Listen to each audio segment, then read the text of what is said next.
আসসালামু আলাইকুম ওরহমতুল্লাহি ওবরাকাতুহ। বিসমিল্লাহ আলহামদুলিল্লাহ ওসসালাতু ওয়াসসালামু আলা রাসূলিল্লাহ ওয়া বা'দ। প্রিয় দর্শক, এই মুহূর্তে যারা ডিবিসি নিউজ দেখছেন আপনাদেরকে আন্তরিক মোবারকবাদ জানিয়ে শুরু করছি রূপায়ণ স্কাই ভিলা নিবেদিত মাহে রমজানের বিশেষ আয়োজন ইসলাম ও জীবন, পাওয়ার্ড বাই আর কাবেল, co sponsor ATI tiles and smart Mehedi. প্রিয় দর্শক, আপনারা নিশ্চয়ই জেনে থাকবেন যে প্রতিদিন আমরা একটি গুরুত্বপূর্ণ বিষয়ে আপনাদেরকে মেসেজ দেওয়ার চেষ্টা করি এবং আমন্ত্রণ জানিয়ে থাকি একজন বিদগ্ধ স্কলারকে। আজকেও আমরা আমন্ত্রণ জানিয়েছি আমাদের প্রিয় একজন মানুষকে, আর যিনি হচ্ছেন বনানী মসজিদ আত-তাকওয়ার সম্মানিত খতিব ফদিলাতুশ শেখ মুস্তাফা জামান। আসসালামু আলাইকুম ওয়া রাহমাতুল্লাহি ওয়া বারাকাতুহু। ওয়ালাইকুম আসসালাম ওয়া রাহমাতুল্লাহি ওয়া বারাকাতুহু। শেখ, আপনাকে আহলান ওয়া সাহলান আমাদের আয়োজনে স্বাগত জানাচ্ছি। আপনাদেরকেও কৃতজ্ঞতা, জাযাকুমুল্লাহু খাইরান। বারাকাল্লাহু ফিক। হাইয়াকা আইদান। আমরা আপনার কাছ থেকে আমাদের দর্শকদেরকে আজকে জানাবো সিয়ামের গুরুত্ব ও তাৎপর্য এ সম্পর্কে। সিয়াম তো আমরা রাখি, কিন্তু অনেক সময় দেখা যায় যে এর গুরুত্ব অনুধাবন না করার কারণে সিয়ামকে আমরা যেমনি ইচ্ছা তেমনি রাখি আর কি। বিষয়টি আপনি জানাবেন, সিয়ামের গুরুত্ব কতটুকু? সিয়াম সাওমনের বহুবচন হিসাবে ব্যবহৃত হয়ে থাকে। এটার বিধান দিয়েছেন আল্লাহ সুবহানাহু ওয়া তাআলা। কে আল্লাহ? তিনি হলেন রাব্বুস সামাওয়াতি ওয়াল আরদ, আসমান জমিনের রব যিনি, খালিকু কুল্লি শাই, সব জিনিস সব পদার্থের স্রষ্টা যিনি, বিয়াদিহি কুল্লু শাই, সব জিনিস তার নিয়ন্ত্রণে, ওয়ালিল্লাহি মা ফিস সামাওয়াতি ওয়া মা ফিল আরদ, আসমানের জমিনে যা আছে সব কিছুর একচ্ছত্র মালিকানা তার। লা ইউজিজুহু আহাদ ওয়ালা শাই, কেউ কোনো বস্তু তাকে পরাভূত করতে পারে না। ইন্নাহু আলা কুল্লি শাইইন কাদির, তিনি সর্বশক্তিমান মহান সত্তা। আরও টাইটেল আছে তার পক্ষ থেকে আসছে, তিনি বড়, আল্লাহু আকবার, তিনি সবচেয়ে বড়, তার পক্ষ থেকে দায়িত্ব আসছে, বিধানটা অনেক বড়।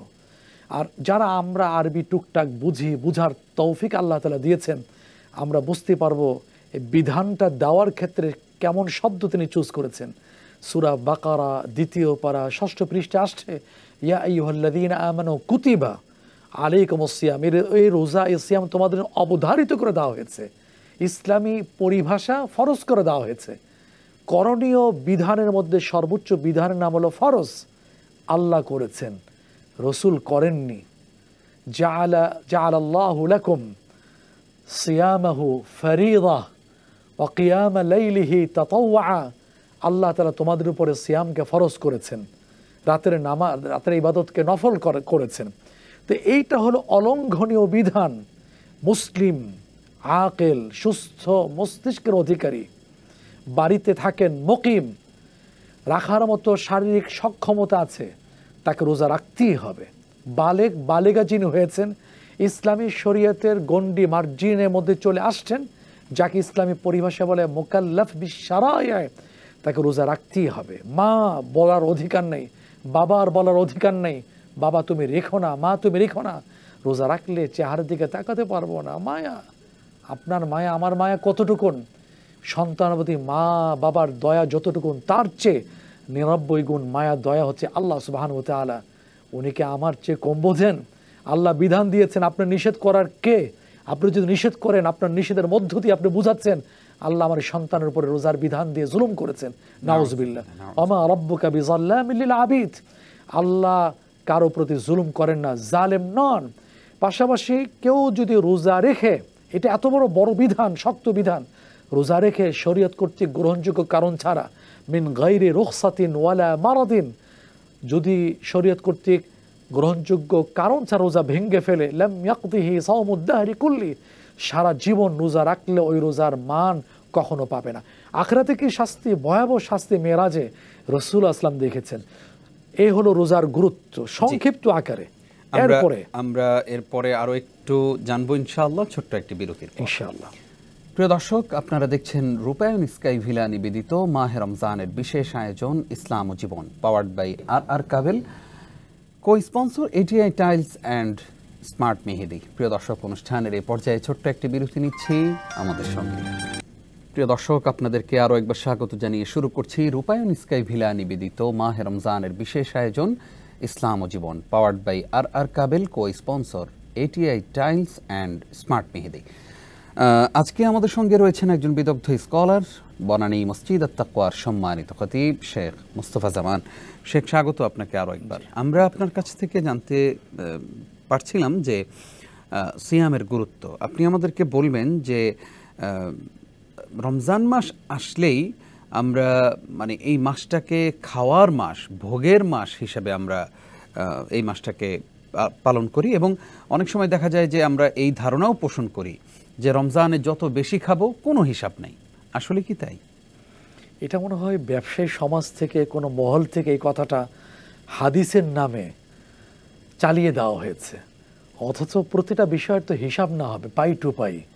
সেই কথাটা এভাবে আসছে, যেই সূরায় আসছে, আমার কাছে মনে হয় সূরাটা একটা ভয়ঙ্কর সূরা, সেটা হলো সূরা জিলজাল। হ্যাঁ, শব্দের অর্থই হলো ভূমিকম্প, কিন্তু দুটো আয়াত এতটা ভয়ঙ্কর। ফামান ইয়ামাল মিসকালা যাররাতিন খায়রান ইয়ারা ওয়া মান ইয়ামাল মিসকালা যাররাতিন শাররান ইয়ারা। অনুপরিমাণ জাররা, অনুপরিমাণ কেউ যদি ভালো কাজ করে সেটা সে দেখতে পাবে, পক্ষান্তর অনুপরিমাণ যদি খারাপ কাজ করে সেটাও দেখতে পাবে। পাই টু পাই হিসাব নেওয়া হবে। এই জন্য রাসূলুল্লাহ সাল্লাল্লাহু আলাইহি ওয়াসাল্লাম পর্যন্ত ভয়ে প্রকম্পিত হয়ে বলতেন, আল্লাহুম্মা হাসিবনি হিসাবান ইয়াসীরা। আল্লাহ আমাদের কাছ থেকে, আমার কাছ থেকে হিসাবটা সহজ করে নিও। যার পূর্বাপর কোনো গুনাহ নেই, মাসুম, নিষ্পাপ, মাকামে মাহমুদ যাকে দেওয়া হবে, শাফাতের সুপ্রিম পাওয়ার যাকে দেওয়া হবে, যাকে দিয়ে জান্নাত উদ্বোধন করা হবে, তিনি যদি এই কথা বলতে পারেন, আল্লাহুম্মা হাসিবনি হিসাবান ইয়াসীরা, আল্লাহ আমার পক্ষ থেকে হিসাবটা সহজ করে নিও, তা আমি আপনি কে? সুতরাং এই কথাগুলোর কোনো গ্রহণযোগ্যতা নাই, হিসাব না হবে। আরেকটি কথা যেটা চালু আছে, কেউ কেউ বলার অপচেষ্টা করে থাকেন, যত পারা যায় খেয়ে নাও, কোনো হিসাব হবে না। না না, এটা কেন? এই মাসটা তো হলো শাহরুল মুআসাদ, সহমর্মিতার মাস, কৃচ্ছতা সাধনের মাস। এটা ধনীরা গরিবদের, প্রান্তিক পর্যায়ের লোকদের অভাবের কষ্ট তারা বোঝার চেষ্টা করবেন, শিক্ষা নেবেন, লেসন নেবেন। এখন এই মাসে একবার ইচ্ছা মতন বাজার করা, দ্রব্যমূল্য গতি আরও বাড়িয়ে দেওয়া, বাজারে সংকট সৃষ্টি করে দেওয়া, খাওয়ার জন্য কি আমরা আসছি? খানে কে লিয়ে জিন্দগি হয় নেই। অমা খালাকতুল জিন্না ওয়াল ইনসা ইল্লা লিয়াবুদুন। আল্লাহ তো তৈরি করেছেন ইবাদত করার জন্যে, খেতেও বলেছেন। সূরা আরাফ ৮ম পারা ১৩তম পৃষ্ঠা, কুলু ওয়াশরাবু ওয়ালা তুসরিফু। পানাহার করবে, অপচয় করবে না। পানাহারের আবার একটা সিস্টেম, পলিসি, নিয়ম বলে দিয়েছেন, স্বাস্থ্যকর। পৃথিবীতে এমন স্বাস্থ্যকর বিধি কেউ দেখাতে পারেনি, দেখিয়েছেন বিশ্বনবী জনাবে মুহাম্মদ রাসূলুল্লাহ সাল্লাল্লাহু আলাইহি ওয়াসাল্লাম। পেটটাকে ৩ ভাগ করো, 1 ভাগ খাবার, 1 ভাগ পানি, আরেক ভাগ খালি থাকবে। এই পলিসি যে গ্রহণ করবে রমাদানের বাহিরে, সে সুস্থ থাকবে।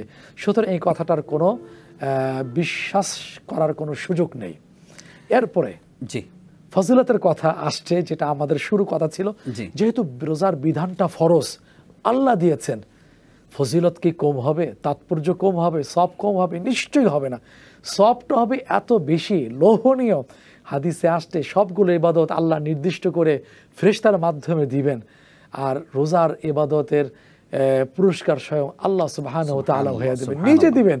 প্রিয় দর্শক, এতক্ষণ যারা আমাদের সঙ্গে ছিলেন আপনাদেরকেও ধন্যবাদ জানিয়ে শেষ করছি আজকের আয়োজন। আগামী পর্ব দেখবেন, সেই পর্যন্ত আল্লাহ তাআলা আপনাদেরকে ভালো রাখুন, সুস্থ রাখুন। আপনারা দেখছিলেন রূপায়ণ স্কাই ভিলা নিবেদিত মাহে রমজানের বিশেষ আয়োজন ইসলাম ও জীবন, পাওয়ার্ড বাই আর কাবেল, co sponsor ATI tiles and smart Mehedi. আজ এই পর্যন্তই, দেখা হবে আগামীকাল। আল্লাহ তাআলা আপনাদেরকে ভালো রাখুন। আসসালামু আলাইকুম ওয়া রাহমাতুল্লাহি ওয়া বারাকাতুহু।